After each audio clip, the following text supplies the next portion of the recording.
चलिए बेटा, कुछ क्वेश्चंस हम और देखेंगे जिसमें कि आपको देखना है कि कौन सी एक्टिविटी है और ये भी देखना है कि इन एक्टिविटीज में से इनफ्लो हो रहा है कि आउटफ्लो हो रहा है। अगर पैसे आ रहे हैं तो इनफ्लो है, जा रहे हैं तो आउटफ्लो है। और कुछ एक्टिविटीज तो ऐसे होती हैं जिसमें क्यों इनफ्लो आउटफ्लो है ही नहीं, तो वो भी आपको पता करना है। ठीक है, तो मैं आपको दिखाता हूँ। चलो, state which of the following would result in inflow outflow और no flow of cash and cash equivalent. ठीक है, तो sale of fix asset book value 1 lakh at a profit of 10,000। तो यहाँ पे मेरे को बताइए कि पैसा आएगा कि जाएगा। ऑब्वियस सी बात है, आप फिक्स एसेट बेच रहे हैं तो इनफ्लो होगा। ठीक है, sale of goods against cash, तो इसमें भी आपका क्या होगा, इनफ्लो होगा। गुड्स बेचा, पैसे आ रहे हैं, यहाँ पे फिक्स एसेट बेचे, पैसे आ रहे हैं। Purchase of machinery for cash, तो हमने मशीन खरीदी, ठीक है, और कैश जा रहा है, तो ये क्या हो गया, आउटफ्लो। क्लियर है। Purchase of land and building for ₹10 lakh, consideration paid by issue of debentures. हमने लैंड एंड बिल्डिंग खरीदा। आमतौर पे क्या होता है, लैंड एंड बिल्डिंग आप खरीद रहे हैं तो कैश दे देंगे, मगर यहाँ पे कह रहा है कि बदले में हमने कैश नहीं दिया बल्कि डिवेंचर्स दिए हैं, तो इसका मतलब है कि कोई आउटफ्लो या इनफ्लो नहीं हो रहा है। ठीक है, तो देयर इज नो इनफ्लो और no outflow in this. Issue fully paid, issued fully paid bonus share, issued fully paid bonus share, तो इसका क्या मतलब हुआ, देखो मैं आपको बता रहा हूँ। मान लो कि मेरे पास एक रिलायंस का शेयर है, ठीक है, फॉर एग्जांपल ले लेते हैं कि उसकी कीमत चल रही है अभी 2,000 रुपये। ठीक है, और कंपनी ने कहा कि हम बोनस शेयर देंगे, तो बोनस शेयर में कंपनी ने कहा हम 1:1 में बोनस देंगे। 1:1 मतलब एक शेयर पे एक शेयर, जिसके पास एक है उसको एक और देंगे। तो अब यहाँ पे होगा क्या, यदि कंपनी 1:1 दे रही है तो जहां मेरे पास एक शेयर था वहां पे मेरे को एक और मिल जाएगा, मतलब मेरे पास दो शेयर हो जाएंगे, और कीमत जो है वो आधी हो जाती है। मतलब मेरे पास 2,000 का एक शेयर था, अब 1,000 के दो शेयर होंगे। इसमें कंपनी की जेब से कोई पैसा ना तो जा रहा है, ना तो कंपनी की जेब में कोई पैसा आएगा, तो यहाँ पे भी कोई इनफ्लो आउटफ्लो नहीं है। ठीक है, ध्यान रखिएगा, एग्जाम में डेफिनेटली 1 मार्क में इस तरह के क्वेश्चन पूछे जा सकते हैं, पूछे जाते हैं। कैश विड्रॉन फ्रॉम बैंक, तो बैंक में पैसे रखे थे, कैश निकाल लिया, इसमें कोई ऑपरेटिंग कोई इनफ्लो या आउटफ्लो नहीं हो रहा है।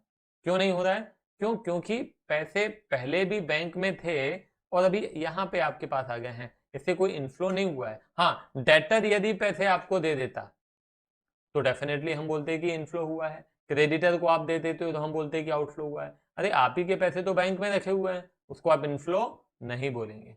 ठीक है, पेमेंट ऑफ इंटरिम डिविडेंड, तो ये डेफिनेटली आप पेमेंट करेंगे तो ये आउटफ्लो होगा।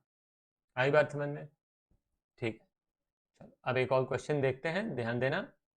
Classify the following activities as operating activity, investing activity, financing activity और कैश एंड कैश इक्विवेलेंट। ठीक है, तो परचेज ऑफ मशीनरी ये हो जाएगा investing activity, issue of share capital financing activity, cash sale operating, interest on short term borrowings, borrowings है loan है उससे रिलेटेड है तो फाइनेंसिंग, सेल ऑफ मशीनरी तो क्या हो जाएगा, investing,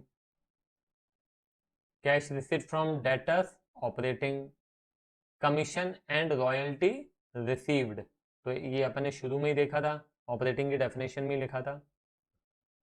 purchase of current investment, तो करंट इन्वेस्टमेंट किस में आता है, कैश एंड कैश इक्विवेलेंट में आता है, अपन ने पहले भी चर्चा की है। ठीक है, रिडेम्पशन ऑफ प्रेफरेंस शेयर, तो शेयर्स इशू किए थे, फाइनेंसिंग है, उन्हीं को रिडीम भी कर देंगे तो भी क्या होगा, फाइनेंसिंग होगा।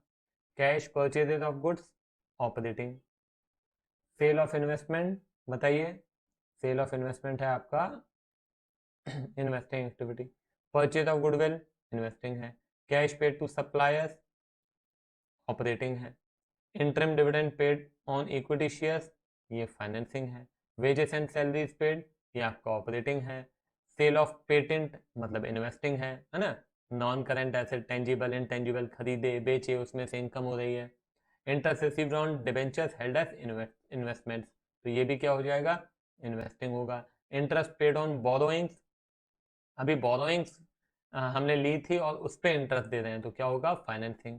Office and administration expenses paid, तो ये ऑपरेटिंग हो गया। मैन्युफैक्चरिंग ओवरहेड्स पेड, ऑपरेटिंग हो गया। डिविडेंड रिसीव्ड ऑन शेयर्स, मतलब हमने इन्वेस्टमेंट किया था शेयर्स में से उसमें से डिविडेंड मिल रहा है, ये आपका क्या हो जाएगा, इन्वेस्टिंग हो जाएगा। Rent received on property, investing हो जाएगा। Selling and distribution expenses paid, operating होगा। इनकम टैक्स, ऑपरेटिंग होगा। Dividend paid on preference share, dividend paid on preference share, तो प्रेफरेंस शेयर पे हम डिविडेंड दे रहे हैं।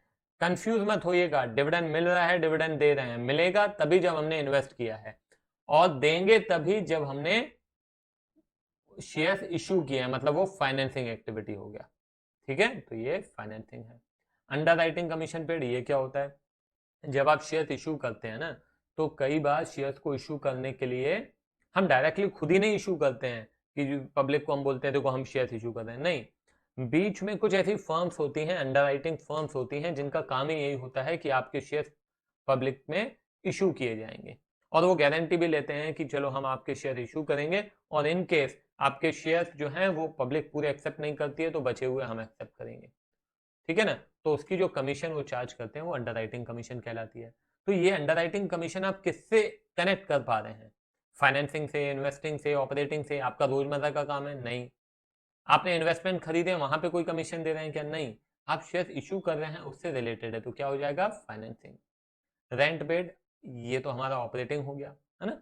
Brokerage paid on issue of share, again जैसे इस प्रकार से हम यहाँ पे अंडर राइटिंग कमीशन दे रहे थे, वैसे ये होगा, सॉरी क्या होगा, फाइनेंसिंग।